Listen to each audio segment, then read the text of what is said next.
నమస్తే, welcome to special focus.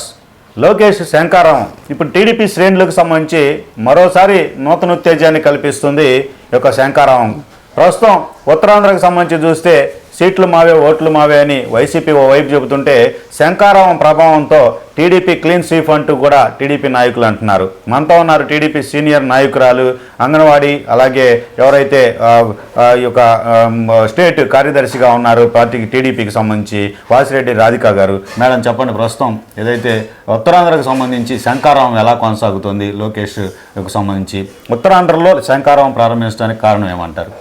ఉత్తరాంధ్రలో శంకారం లోకేష్ బాబు ప్రారంభించడానికి కారణం ఏంటి అంటే ఏమీ లేదండి ప్రత్యేకంగా దీని గురించి. ఎందుకంటే బాబు ఇటువైపు మొత్తం పూరించారు శంకారావం, కానీ అటువైపు కరెక్ట్గా వైజాగ్లో అడుగుపెట్టే టయానికి బాబు గారు ఉన్న సిచ్యువేషన్ జైల్లో ఉండటం వల్ల కోర్టు వ్యవహారాలన్నీ కూడా లోకేష్ బాబే చూసుకోవాల్సి వచ్చింది. కాబట్టి ఆ టైంలో ఆపేయటం జరిగింది. అది అందరికీ తెలిసిన విషయమే. కానీ ఆపటం బాబుకి చాలా ఇదిగా ఇబ్బందికరంగా బాధగా ఉంది ఆయనకి. ఇటువైపు అంతా నేను జనం కష్టాలు, వాళ్ళ సమస్యలు, వాళ్ళకున్న బాధలు మొత్తం కనుక్కోగలిగాను. అటువైపు వెళ్ళి నేను చేయలేకపోయాను అని ఒక లోటు ఉంది. కాబట్టి ఆ లోటును కూడా భర్తీ చేయడానికి లోకేష్ బాబు గారు అటు ఉత్తరాంధ్రలో వైజాగ్ నుంచి శ్రీకాకుళం, కాకినాడ అటువైపు మొత్తం వెళ్ళి వాళ్ళ సమస్యలను కనుక్కోవాలని ఈ ఓదార్పు యాత్ర అని జగన్ ప్రభుత్వం చేసింది. కానీ ఈ విధంగా లోకేష్ బాబు ఓదార్పు యాత్రని వాళ్ళ నుదుర్లు నిమట్టము, వాళ్ళని ఏదో ఇది చేయటము అలాంటి మనిషి కాదు.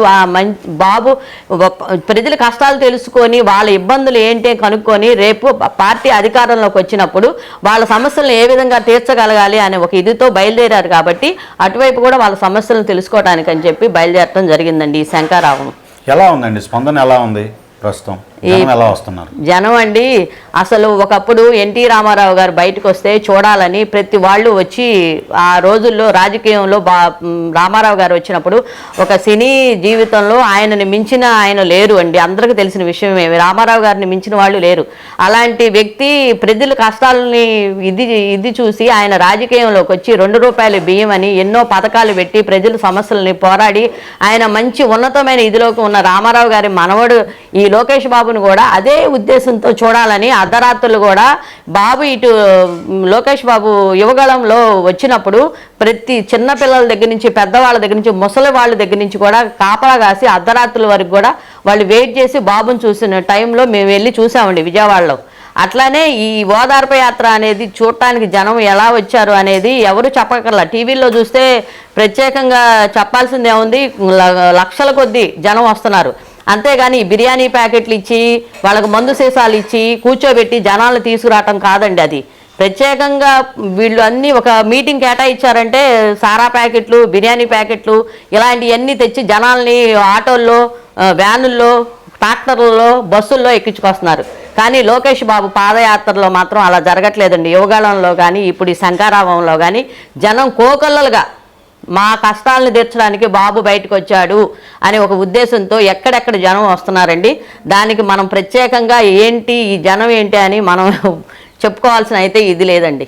మేడం, ఇప్పుడు మహిళల్లో కావచ్చు, అలాగే యువతుల్లో కావచ్చు, ఎక్కువగా కూడా లోకేష్ గతంలో యువకాలం పాదయాత్ర పెట్టినప్పుడు కూడా ఒక నిర్ణీత సమయం కేటాయించి మహిళల సమస్యలు చెప్పుకోవటానికి, లేదంటే యువతులు వాళ్ళ యొక్క ఎడ్యుకేషన్ పరంగా కావచ్చు, అలాగే ఉపాధికి ఉద్యోగాలకు సంబంధించి కావచ్చు చెప్పుకోవటానికి అవకాశం ఇచ్చిన పరిస్థితులు పెద్ద ఎత్తున స్పందన వచ్చింది. అలాగే శంకారావంకు సంబంధించి చూస్తే పార్టీ నాయకులతో పాటు మహిళలు, యువతులు, యువకులు మొత్తం ఎట్లా అట్రాక్ట్ అవుతున్నారు, వాళ్ళకి ఏం అవసరాలు ఉన్నాయంటారు ప్రభుత్వం మారే పరిస్థితులు ఉంటే కనుక? ఏమండి, ఇప్పుడు అవసరాలంటే ఇప్పుడు ఏవి కరెక్ట్గా ఉన్నాయండి, ఏది కరెక్ట్గా లేదు. యువతలు ఇప్పుడు పిల్లలు ఉద్యోగాలు ఎక్కడున్నాయండి? చదువు కంప్లీట్ అయినా కూడా వాళ్ళకి ఉద్యోగాలు లేక, ఉపాధి లేక, తల్లిదండ్రులు ఎంతో కష్టపడి వాళ్ళని చదివిస్తుంటే తల్లిదండ్రులను పోషించడానికి కూడా పిల్లలకి ఇబ్బందికరమైన పరిస్థితులు ఏర్పడ్డాయి.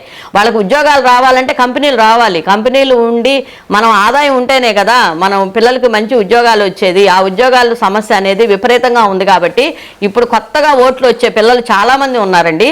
ఆ పిల్లలు ఏమంటున్నారంటే మేము ఫస్ట్ మా ఓటు బాబు గారికే ఉపయోగించుకుంటాం, లోకేష్ బాబుకి బాబు గారికి నమ్మి మేము బాబు గారికి ఓటేస్తే మా భవిష్యత్తు బాగుంటుంది అనే ఒక నమ్మకం ఉందండి పిల్లల్లో. మహిళల్లో అంటారా, మహిళలకి ప్రత్యేకంగా చెప్పేదే ఉంది. ఈ పథకాలు నవరత్నాలు అని నవమోసాలు చేశారు, ఈ పథకాలు ఒక్కటి కూడా సరిగ్గా రావట్లేదు. వాళ్ళ పిల్లల ఫీజుల విషయం ఏంటి, వాళ్ళకి ఇంట్లో కరెంటు బిల్లులు ఏంటి, గ్యాస్ బిల్లులు ఏంటి, ఇట్లాంటివన్నీ విపరీతంగా పెరిగిపోయినాయి. ఇల్లు గడవటమే కష్టంగా ఉంది మహిళలకి. ఇప్పుడు అంగన్వాడీ వాళ్ళు నిన్నటి వరకు ధర్నాలు చేసి రోడ్ల మీద కూర్చున్నారు. వాళ్ళవన్నీ మేము నెరవేరుస్తాము, ఎలక్షన్ వస్తుంది కాబట్టి ఇది ఒక నాటకం ఆడారు, నెరవేరుస్తామన్నారు. ఇంతవరకు వాళ్ళకి నెరవేర్చిందంటూ ఏమీ లేదు. మహిళల్లో కానీ పిల్లల్లో కానీ ఎవరిలో అయినా సరే ఇక ఈ జగన్ ప్రభుత్వం అనేది ఉండకూడదు.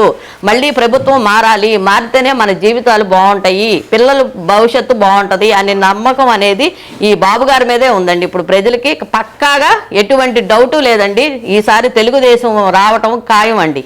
మేడం, ఇప్పుడు రాయలసీమకు సంబంధించి చూసిన పరిస్థితి, అలాగే కోస్తాంధ్రకు సంబంధించి కూడా చూసిన పరిస్థితి, విశేష స్పందన లోకేష్ యోగాలానికి కావచ్చు, చంద్రబాబు కదిలిరావు కావచ్చు.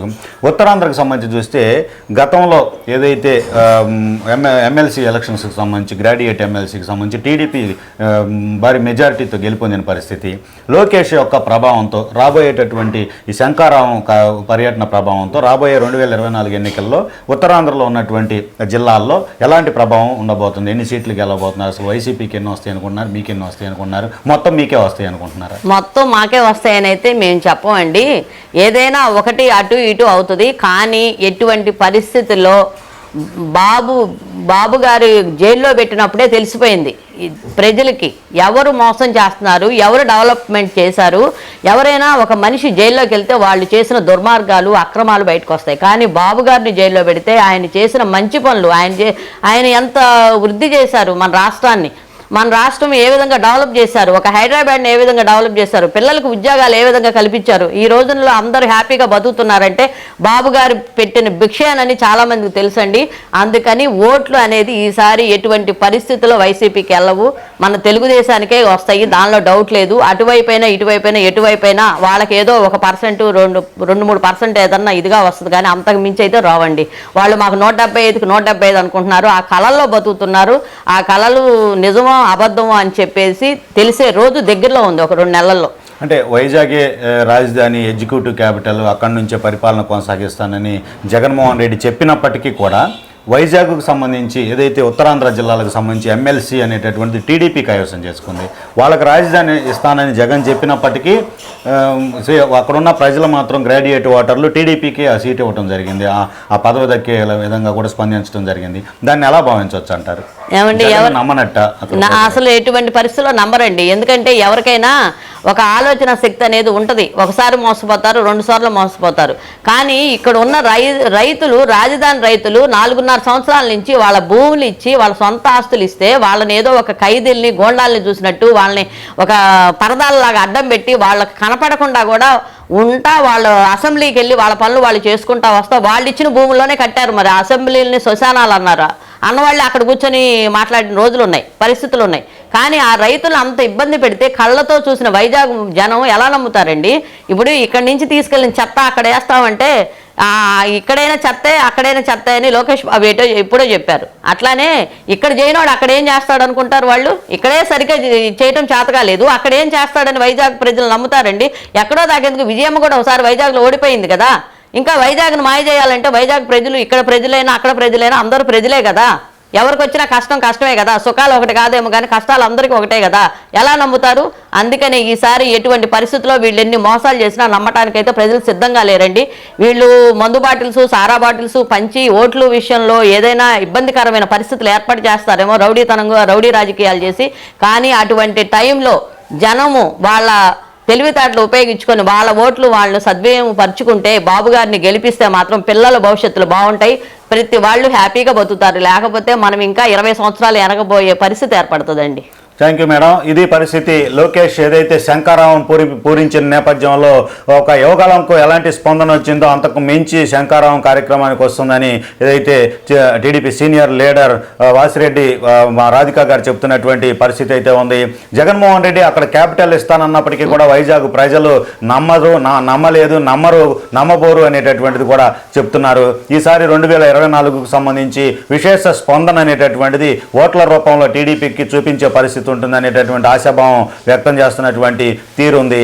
ఇక్కడ ఈ అమరావతిలో డెవలప్ చేయకుండా వైజాగ్లో నేను డెవలప్ చేస్తాను అంటే నమ్మే అంత పిచ్చి ఏదైతే తరహాగా కూడా ప్రజలు లేరు. ప్రజలు విశేషంగా తెలివితేటలు కలిగి ఉన్నారు. వాళ్ళ ఓటుతో జగన్కు బుద్ధి చెప్తారనేటటువంటి అభిప్రాయం వ్యక్తం చేస్తున్నారు. ఇది ఈరోజు టాపిక్. మరో టాపిక్తో మళ్ళీ కలుద్దాం. నమస్తే.